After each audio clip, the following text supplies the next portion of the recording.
Hi, welcome to Unique Parenting. I am B. Moyes, and today I want to talk about when you should contact someone about the developmental delays that your child is, or that you're seeing within your child. So, how do you know when your child is developmentally delayed versus just, something that most kids will kind of actually naturally go through? For the majority of children, they kind of catch up at a certain point, even if they started off a little bit delayed. But for others, especially parents that have special needs kids, that developmental delay never really catch up. And you may not know when to contact someone. Like, when do you say this is an issue versus, oh, they're just developing slowly and eventually they will catch up. This is kind of hard to do as a parent, especially as a parent of a newborn or a young child, because children do develop at their own pace. They really kind of do what they're inherently going to do based on genetics, based on environment. If you walk late, your child may walk late. If you talk late, your child may talk late, especially if your husband walk late or talk late. So, there's a genetic component to it.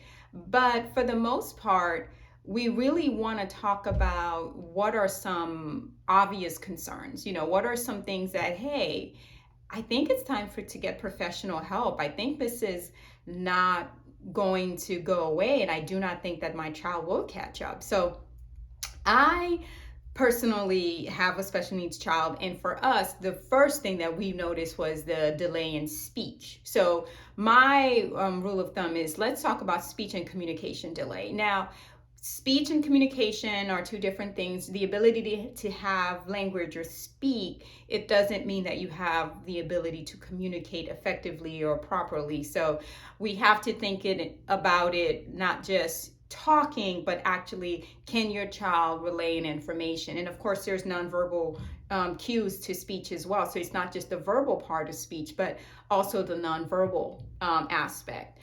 I would first go to an audiologist. You want to make sure that there isn't anything medically wrong or anything medically necessary going on right now, like such as hearing loss. Even if your child cleared the hearing test when they were young, it doesn't mean that something you can't develop. So I would definitely get that out of the way just to make sure there isn't something medically going on. Now, if you've cleared that part and your child is still not picking up language or speaking, then you would go and seek a speech therapist or speech pathologist. They would definitely be your best way of knowing how delayed or behind or what areas of speech that your child need to work with. But for an average, if your child is talking and going through the developmental milestone like everyone else, you're fine. But for those of the kids who are not, definitely look into a speech pathologist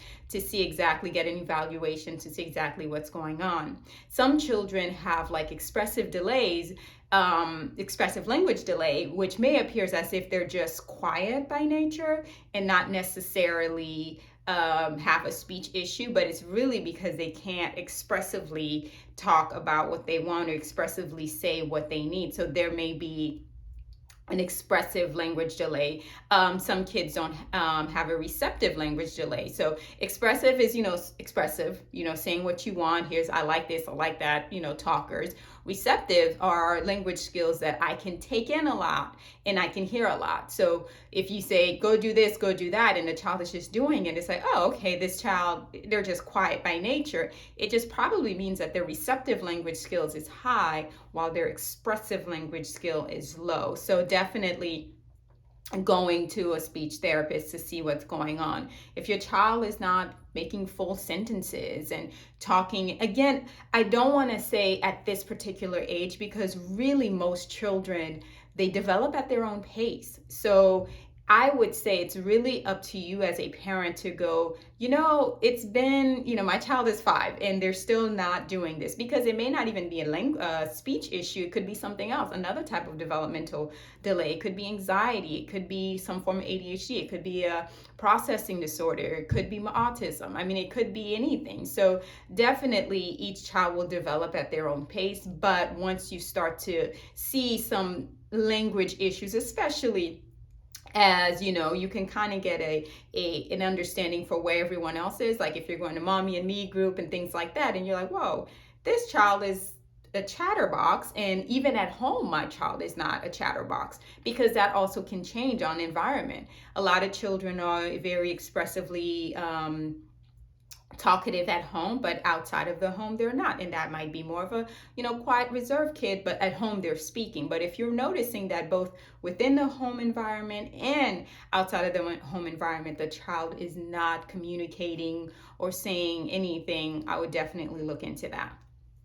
My second thing is social, emotional, and behavioral delay. So, social emotional growth is really the ability for your child to learn from their environment, right? So, just kind of knowing, hey, I can't do this, but I can do this. I can talk to this person. I can't talk to this person. Picking up on social cues. When a child is developing, typically they will pick up on those cues without being taught. If you find yourself teaching and having to redirect and constantly saying, man, why don't they get it? Like, why don't they know that they're being too close? Why don't they know that, that child's not interested in them? Why aren't they playing, the game with everyone else? That's a social delay, and that usually is caused by some kind of developmental delay. So definitely look into that, especially if your child has not had like a traumatic experience, which can cause developmental delay. But if they didn't have a traumatic experience, there was no trauma, and your child was apparently developing typically, but all of a sudden things are looking different and they're not developing the same way anymore, look into it. Go to a child psychiatrist or child psychologist to kind of get an assessment to see what's going on and to determine what's the best course of action to take if your child is experiencing those type of delays. Behavioral delays, again, just not doing things behaviorally appropriate to their age. And especially with boys tend to get a bad rap because, boys act a little bit younger anyway. But there comes a point where it's not just boy behavior, right? Boys can sit, boys can be still, boys can listen, boys can follow rules. It's not just boys don't do this. Like if you're having an excessive amount of my child can't do this, or or the stereotypes of girls are quiet, they're reserved, they do this, they do that. If your child is really not engaged in others and they're always to themselves, that may be a sign of some type of developmental delay. So really my two things are social, emotional, and behavior delays, and any type of speech communication delays. I find those to be universal among, any type of atypical brain. So if your child is experiencing, or if you're noticing any of these two things, I would definitely seek additional help. Look into your speech therapist, ask for a referral from your pediatrician. Definitely go to a child psychiatrist, child psychologist to see what's going on and go from there. Again, thank you for joining me. I am B. Moise, and enjoy your unique parenting journey with your unique learner.